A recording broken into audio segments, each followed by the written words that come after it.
Bismillahirrahmanirrahim. Assalamualaikum warahmatullahi wabarakatuh. Waalaikumsalam warahmatullahi wabarakatuh. Selamat siang dan salam sejahtera. Tentu hari ini kita kehadiran Bapak Kepala Perwakilan BKBN Provinsi Nusa Tenggara Barat sebagai narasumber kita di channel YouTube yang berjudul Bincang Seru Bangga Kencana. Jadi hari ini tentu ini adalah edisi pertama kita melakukan semacam diskusi santai dengan tujuan adalah tentu salah satunya sebagai salah satu upaya kita melakukan advokasi, kemudian salah satu upaya kita melakukan sosialisasi program Bangga Kencana agar pemerintah daerah, baik provinsi, kabupaten kota, sampai dengan tingkat lapangan itu mampu dan bisa melaksanakan kebijakan-kebijakan yang terkait dengan bagaimana pembangunan program Bangga Kencana kita ke depan. Kemudian pada hari ini tentu bersama Pak Kepala Perwakilan kami perkenalkan beliau Pak Dr. Lalu Makrifudin MSI yang sudah tentu bukan orang baru di Provinsi NTB terkait dengan komandan atau mengomandoi program Bangga Kencana, tapi sudah berlalu lalang kemana-mana. Beliau juga selain sebagai Kepala Perwakilan juga sebagai Kepala Pusat Diklat KKB di BKPN Pusat.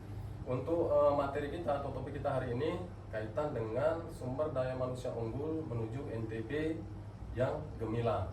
Nah, nanti kita akan ulas secara rinci dan secara komprehensif seperti apa generasi kita yang kamil atau generasi kita yang unggul, wabil khusus di Provinsi Nusa Tenggara Barat bersama Pak Kepala Perwakilan BKBN Provinsi Nusa Tenggara Barat. Perkenalkan dengan saya hostnya Lalu Stan dari tim kerja Ubalila, Advokasi dan KIE. Lanjut langsung saja, kita akan banyak berdiskusi dengan Pak Kepala. Pertanyaan pertama ini adalah seperti topiknya SDM unggul menuju NTB bersaing. Kira-kira menurut Pak Kepala, seperti apakah sumber daya manusia kita yang unggul? Silakan. Ya, memang ya, kita memerlukan sumber daya manusia yang unggul ke depan, karena eranya ke depan itu persaingan akan semakin ketat, ya, jarak antar negara juga akan semakin dekat, sehingga mereka-mereka yang tidak unggul tentu tidak akan mampu bersaing. Ya. Oleh karena itu tentu kita berupaya mewujudkan manusia SDM yang unggul itu. SDM yang unggul itu secara sederhana sebetulnya bisa dilihat dari pertama dari sisi fisik. Dari fisik tentu kita berharap SDM-nya itu sehat, ya, kemudian tidak sakit-sakitan, pada inderanya berfungsi dengan baik. Inilah yang disebut dengan fisik, yaitu unggul. Tetapi dari sisi fisik saja tentu tidak cukup. Yang kedua itu haruslah ditopang dengan kualitas kecerdasan yang bagus. Mereka yang unggul itu ya mereka yang cerdas. Kalau mereka tidak cerdas ya tentu tidak bisa kita sebut unggul. Ya. Mereka tidak bisa bersaing tentu tidak bisa kita sebut unggul. Dan yang ketiga yang terpenting adalah dari sisi moral, mereka itu juga mampu memilah dan memilih mana yang baik dan mana yang tidak baik. Nah, tiga syarat inilah yang kita sebut sebagai manusia unggul, SDM unggul. Satu, sehat secara fisik, cerdas secara kecerdasan, dan tentu yang ketiga itu bermoral baik. Nah, inilah yang kita harapkan ke depan, kita SDM unggul ini supaya kita lebih banyak, ya. Dan kaitannya dengan NTB Gemilang itu baru akan dicapai apabila kita memiliki sumber daya manusia yang unggul. Kalau sumber daya manusia kita pas-pasan, maka ya tidak akan bisa itu yang tercapai yang namanya sumber daya NTB Gemilang itu. Karena seperti yang saya katakan tadi, bahwa ke depan persaingan itu akan semakin memerlukan kecerdasan, ya, memerlukan moral, dan tentu memerlukan kesehatan yang baik. Baik, sepertinya sudah cukup lengkap dan detail jawaban yang disampaikan Pak Kepala. SDM kita harus sehat secara fisik, kemudian cerdas secara intelektual, kemudian tentu berakhlak mulia, kira-kira seperti itu. Maka dengan 3 kategori ini seseorang itu bisa menjadi generasi yang kamil atau unggul ke depannya. Ya. Lalu pertanyaan selanjutnya, seperti apa kira-kira kebijakan dan strategi BKBN dalam upaya ikhtiar kita mempersiapkan SDM yang unggul seperti tadi Pak Kepala? Iya, jadi untuk mewujudkan SDM yang unggul itu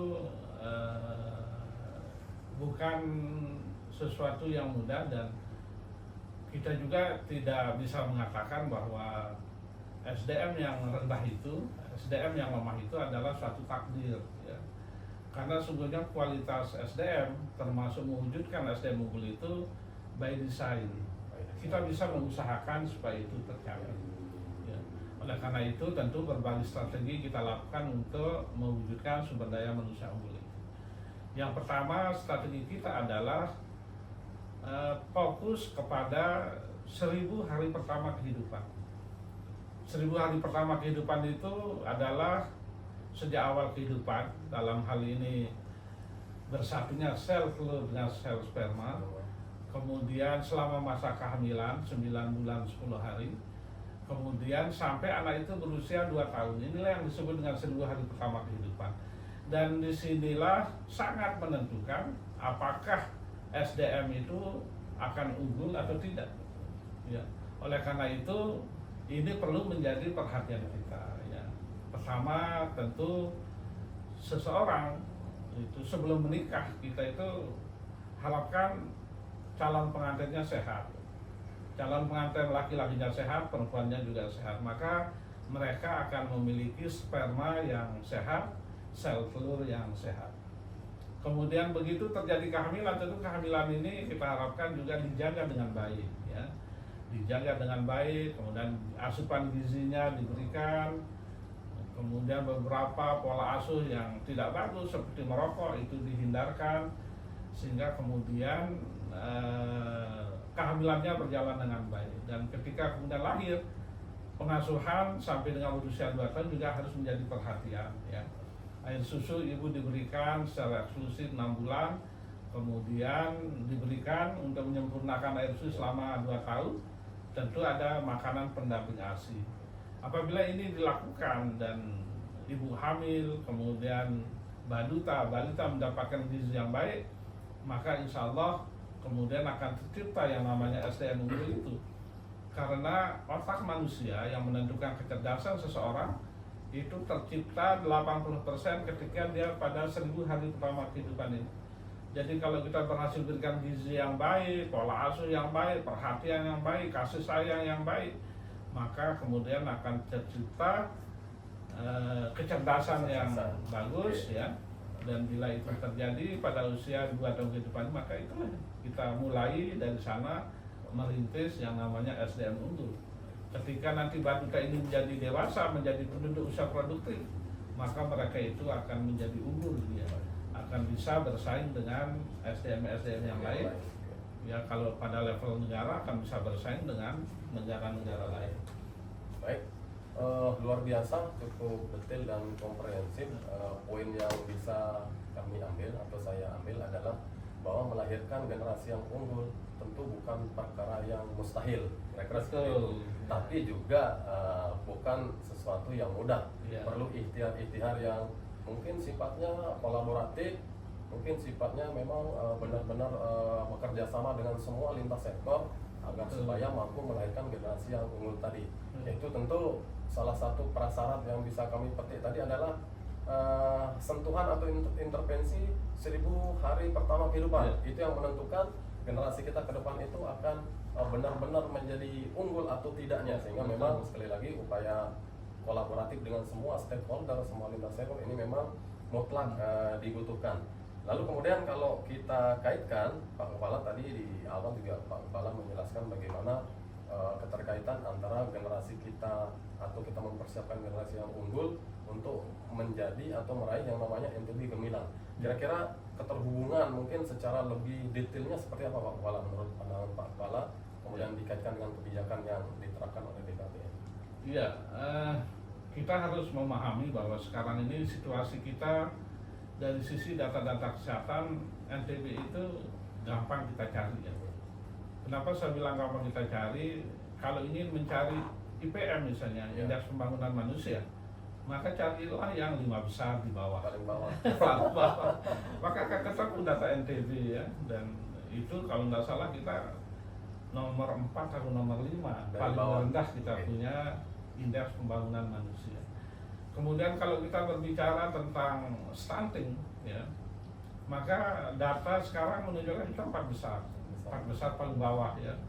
Karena angka stunting kita menurut SSGI 2022 itu masih 32,7%. Nah, tentu ke depan apabila ini kita biarkan gitu, ya kita tidak berani berharap terlalu banyak untuk mencapai NTB gemilang itu. Karena NTB gemilang baru akan disebut gemilang apabila kualitas sumber daya manusianya bagus, ya kemudian laju pertumbuhan ekonominya juga bagus, derajat kesehatan masyarakatnya bagus, dan ini hanya bisa kita capai apabila kita sudah mempersiapkan SDM unggul sejak awal. Ya. Artinya angka-angka tadi baik dari sisi IPM, dari sisi angka stunting, dari sisi angka-angka yang lain tentang kesehatan, ya kita harus rubah itu. Ya, kita harus rubah, kita harus balik. Segala ikhtiar harus kita lakukan. Ya. Dan ini tentu bukan tanggung jawab satu sektor, bukan tanggung jawab satu pihak, tetapi ini menjadi tanggung jawab bersama. Karena untuk mewujudkan SDM unggul dan tentu ini akan berkontribusi terhadap pencapaian NTB gemilang, tentu memerlukan keterlibatan semua sektor. Karena faktor yang berpengaruh ya itu ternyata bukan hanya satu faktor, satu variabel, tapi sungguh banyak faktor ya. Mulai dari pendidikan, sosial, ekonomi, budaya, itu sangat berpengaruh terhadap pencapaian SDM unggul ini. Baik, terima kasih Pak Kepala. Kaitan dengan gambaran data tadi tentu menunjukkan bahwa NTB memang harus berbenah lebih keras lagi, kira-kira seperti itu, untuk bisa mengejar ketertinggalan dari provinsi-provinsi yang lain. Katakanlah kalau dari indeks pembangunan manusia kita, tadi Pak Kepala sampaikan adalah nomor 5 dari bawah, alias nomor 29 dari atas, dari 34 provinsi. Tentu ini butuh percepatan yang lebih cepat lagi untuk mengejar provinsi lain, minimal ketika kita bermimpi tembus misalnya 10 besar. Lalu kaitan dengan data stunting kita, tentu data stunting juga dengan 4 besar terbesar di Indonesia, tentu ini menjadi sesuatu yang menjadi motivasi kita, khususnya di Provinsi NTB, untuk menggandeng mitra kita sebanyak-banyak mungkin lintas sektor tanpa terkecuali untuk bisa bergandengan tangan, kira-kira seperti itu. Lalu seperti apa upaya BKKBN dalam hal ini perwakilan BKKBN Provinsi NTB menggandeng pemerintah daerah baik provinsi maupun kabupaten kota untuk mengejar ketertinggalan dari sisi IPM, kemudian mengejar ketertinggalan atau kita memperkecil daripada angka stunting kita menuju NTB gemilang. Kira-kira seperti apa Pak? Ya, data-data tadi itu menunjukkan ya bahwa kita memerlukan percepatan yang beda dengan daerah lain. Ya. Makanya sekarang pemerintah daerah sedang mengembangkan yang namanya laju melaju. Ya. Dia harus laju, tapi tidak hanya kecepatan, tapi juga harus melaju. Melaju itu artinya percepatan. Kita harus memiliki percepatan yang berbeda, yang lebih tinggi dari daerah lain. Tentu kemudian tadi BKKBN ini kan sesuai dengan Perpres nomor 72 tahun 2021, itu selain melaksanakan program Bangga Kencana, itu juga ditunjuk menjadi Ketua Percepatan Penurunan Stunting. Oleh karena itu perwakilan BKKBN itu berupaya melakukan advokasi, menggandeng mitra sebanyak-banyaknya. Dan alhamdulillah kebetulan di NTB ini juga ada komitmen yang luar biasa dari pemerintah daerah, sehingga kemudian berbagai upaya terus kita lakukan ya. Sesuai dengan rencana aksi nasional percepatan penurunan stunting ini, itu kemudian kita coba lakukan di Nusa Tenggara Barat. Yang pertama dikenal namanya Bapak Asuh Anak Stunting. Bapak Asuh Anak Stunting ini kita mungkin NTB merupakan pionir ya untuk beberapa kegiatan kaitannya dengan Bapak Asuh Anak Stunting. Ada teman adik kita siswa SMP SMA itu santri-santri di pondok pesantren mengumpulkan telur ya Awalnya itu sekali sebulan 1 butir telur itu dikumpulkan, kemudian nanti itu diberikan kepada anak-anak yang stunting. Karena salah satu penyebab kenapa stunting itu terjadi adalah karena protein hewani yang dikonsumsinya itu cukup rendah oleh masyarakat kita. Dengan memberikan telur itu kita harapkan kemudian protein hewaninya tercukupi. Jadi siswa-siswa tadi kumpulkan dan secara berkesinambungan kemudian memberikan bantuan telur kepada anak-anak yang terindikasi stunting. Tapi selain itu kita juga melakukan pendekatan ke perusahaan-perusahaan. LTDC itu ITDC sekarang namanya ya, International Travel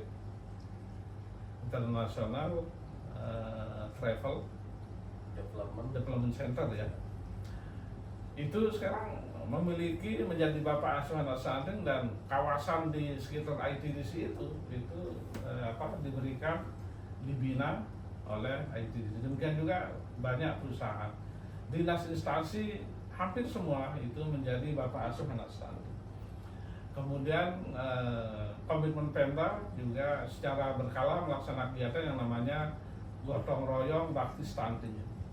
Jadi turun bersama-sama ke desa, menemui anak-anak yang stunting, keluarga-keluarga berisiko stunting, kemudian itu diberikan intervensi sehingga harapannya kemudian stunting itu kita bisa turunkan.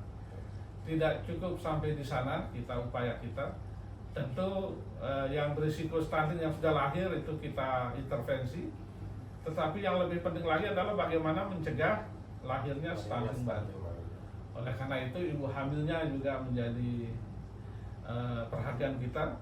Di lapangan kita memiliki yang namanya tim pendamping keluarga, yang di NTB itu anggota tim pendamping keluarga itu jumlahnya 12.345 orang. Itu terdiri dari 3.000-an lebih tim. Jadi satu tim pendamping keluarga itu terdiri 3 orang. Itu ada di desa-desa ya. Kemudian melakukan pendampingan 24 jam kepada calon pengantin, kepada ibu hamil, kepada mereka yang memiliki anak balita, sehingga kemudian hal-hal kira-kira yang perilaku-perilaku yang akan menyebabkan berisiko stunting itu berupaya dikurangi ya dengan pendampingan. Misalnya saja ketika hamil suaminya ini merokok. Ketika hamil ya tim pendamping keluarga akan menyarankan supaya bapaknya itu merokok di luar rumah, jangan merokok di dalam rumah. Karena tentu ketika ibunya sedang hamil dan kemudian terpapar asap rokok, kemungkinan besar anaknya itu bisa stunting. Demikian juga pendamping-pendampingan lain dilakukan ya oleh teman-teman tim pendamping keluarga.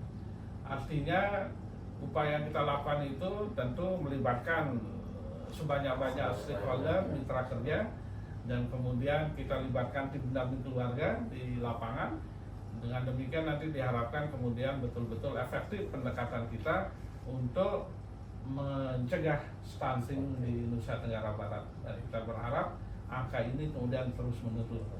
Karena kalau dia itu terus menurun, maka kita harapkan ketika dia itu berusia 1000 hari pertama kehidupan, otaknya itu tumbuh optimal, ya, tumbuh maksimal, sehingga kemudian ya kapasitas otaknya itu ya bagus, dan tentu kemudian dia akan tergolong sebagai sumber daya manusia yang cerdas. Kalau itu bisa kita lakukan, maka insya Allah SDM unggul itu akan kita capai. Betul. Baik, tadi kalau bisa saya tarik poinnya Pak Kepala bahwa bukan hanya kita menggandeng pemerintah provinsi maupun 10 kabupaten kota, tapi juga kita mengajak berkolaborasi perusahaan-perusahaan yang kira-kira bisa mengeluarkan tangannya untuk bersama-sama berkolaborasi untuk sama-sama mengintervensi yang namanya pencegahan stunting baru yang disebut dengan BAAS tadi itu, kemudian dipanjangkan menjadi Bapak Asuh Anak Stunting. Bukan hanya pemerintah daerah yang terlibat atau perusahaan-perusahaan yang terlibat, tapi juga anak-anak didik kita juga merasa empati, sehingga dengan sukarela dan ikhlas mengumpulkan telur walaupun sama-sama 1 biji telur mungkin per minggu, dan itu nanti untuk disumbangkan ke masyarakat kita yang kira-kira berisiko maupun yang sudah stunting. Sehingga itu menjadi sesuatu yang luar biasa. Sehingga pertanyaan terakhir kami Pak Kepala, dengan ikhtiar yang sangat masif dan sangat komprehensif tersebut, seoptimis apakah kita untuk bisa menciptakan generasi unggul menuju NTB yang gemilang dan untuk menyongsong yang namanya Indonesia maju nanti di tahun 2045. Iya, kita optimis ya, sangat optimis. Kenapa saya katakan sangat optimis? Yang pertama, data EPPDBM menunjukkan angka stunting kita terus mengalami penurunan ya. Dari sekitar 37% tahun sekitar tahun mungkin 2014, sekarang ini menurut data EPBGM yang terakhir itu sekitar 13,1% ya. Ya tentu ini menunjukkan bahwa kerja keras kita ini menunjukkan tanda-tanda bahwa stunting itu kita berhasil turunkan. Tentu kalau stunting kita bisa turunkan itu artinya 1000 hari pertama kehidupan berhasil kita jaga dengan baik. Dan ketika itu berhasil kita jaga dengan baik, maka kita akan menghasilkan SDM unggul ya, yang SDM unggul yang lebih berkualitas. Karena sekali lagi bukan takdir ya. SDM kita rendah, dulu dikatakan nasib tidak baik ya, NTB ini itu bukan takdir itu. Tetapi kualitas sumber daya manusia itu termasuk mewujudkan sumber daya manusia unggul itu by design. Artinya bisa kita usahakan, bisa kita rencanakan. Oleh karena itu kita optimis dengan penurunan-penurunan yang terjadi, angka-angka stunting, kemudian dengan peningkatan kualitas kesehatan masyarakat kita, tentu kita sangat optimis bahwa NTB Gemilang itu akan kita bisa capai. Baik, terima kasih Pak Kepala. Tidak terasa ini hampir kurang lebih 30 menit kita diskusi asik. Poin yang dapat kami simpulkan bahwa memang sesuatu itu apapun yang ingin kita raih tentu by design gitu ya. Tidak ada takdir yang begitu simsalabim langsung jadi.